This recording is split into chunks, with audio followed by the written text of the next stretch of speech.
Alors, qu'est-ce que l'investissement immobilier locatif? Déjà, il y a le mot investissement, donc le mot investir. Investir, ça veut dire quoi?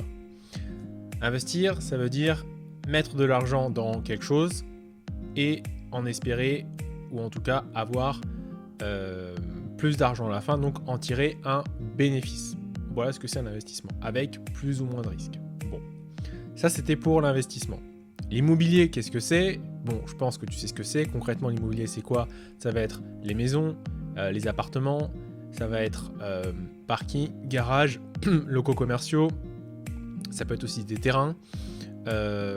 Voilà globalement ce qui englobe l'immobilier.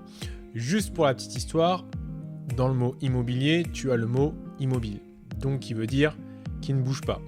Et donc, en gros, étymologiquement parlant, l'immobilier, c'est ce qui ne bouge pas, à l'inverse du mobilier. Donc le mobilier, c'est les meubles, une table, une chaise, voilà. Parce que le mobilier, ça bouge. Voilà un peu d'où ça vient. Bref. Ok, donc maintenant, tu as compris que tu peux faire des bénéfices avec l'immobilier, donc en investissant dans des parkings, dans des garages, etc., dans des maisons. Mais quelles sont les manières de faire des bénéfices avec l'immobilier? Et la première manière de le faire, c'est en faisant de la location, donc d'où le nom investissement immobilier locatif.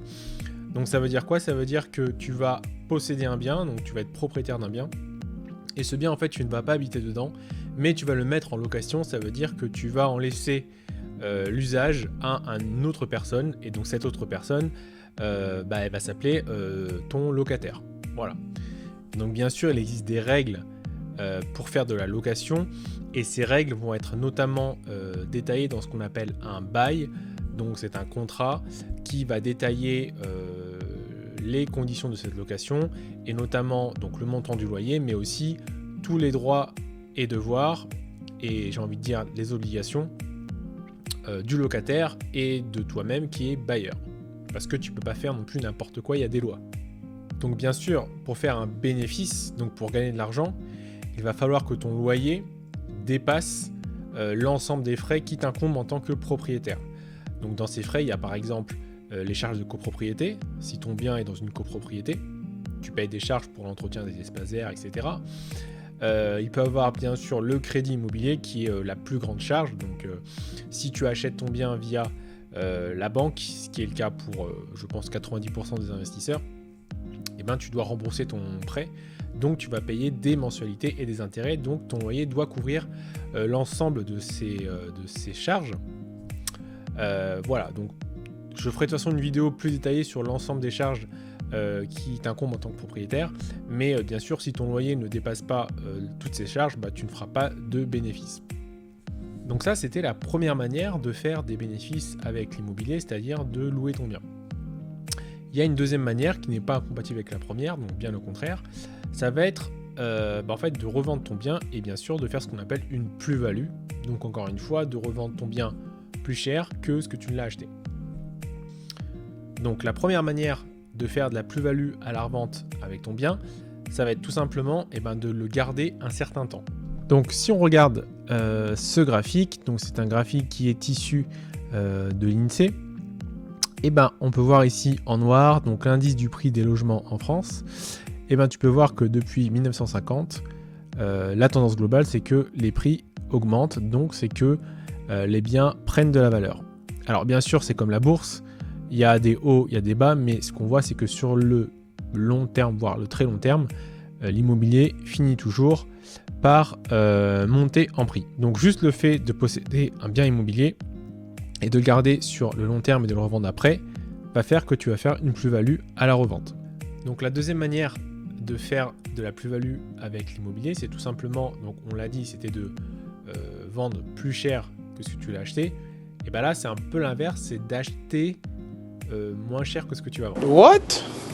Bon, c'est un peu la même chose, mais je t'explique. Si tu veux, chaque bien immobilier a une valeur qui est déterminée en fonction de l'offre et de la demande, en fonction de son état, en fonction de sa superficie, etc. Et donc c'est un peu ce qu'on dit le prix du marché. Et dans l'idée, c'est de faire en sorte que tu fasses une bonne affaire, mais à l'achat. Donc ça, c'est ce qu'on dit. On dit que dans l'immobilier, on fait toujours une bonne affaire à l'achat, parce qu'effectivement, le prix d'achat d'un bien immobilier, c'est ce qui va déterminer derrière le coût de ton crédit. Donc c'est là tu vas te faire de grosses économies. Donc dans l'idée, il va falloir que quand tu achètes ton bien immobilier, il faut que tu le négocies au plus bas prix possible. Et donc pour ça, il faut apprendre à négocier. Donc ça s'apprend. Et si tu veux avoir quelques informations sur la négociation, j'ai fait une vidéo sur ça, sur le livre Ne coupez jamais la poire en deux, qui est un livre qui a été écrit par un ancien négociateur du FBI. Donc tu peux cliquer là sur la fiche qui s'affiche et qui t'expliquera déjà de bonnes bases pour négocier. Et donc dans l'idée, comme tu as acheté le bien en dessous du prix du marché, et quand tu vas le revendre, en plus de l'effet qu'on a vu au début, du fait que les prix de l'immobilier montent sur le long terme, tu vas faire une plus-value. La troisième manière de faire des bénéfices avec de l'immobilier, donc toujours dans la partie plus-value, c'est de faire des travaux de rénovation ou d'amélioration. Encore une fois, on prend un exemple, tu achètes un bien, il fait 100 mètres carrés, il a 2 chambres, il a une salle de bain, une cuisine, en fait, tu vois que la salle de bain, elle est vieillotte, elle est pas très jolie, et donc toi, ce que tu vas faire, tu vas rénover cette salle de bain, tu vas changer l'évier, tu vas mettre une nouvelle douche, etc., un nouveau carrelage, et donc en fait, naturellement, ça va faire augmenter la valeur du bien, et donc quand tu vas revendre le bien immobilier, bien sûr, il vaudra plus cher que le prix que tu l'as acheté.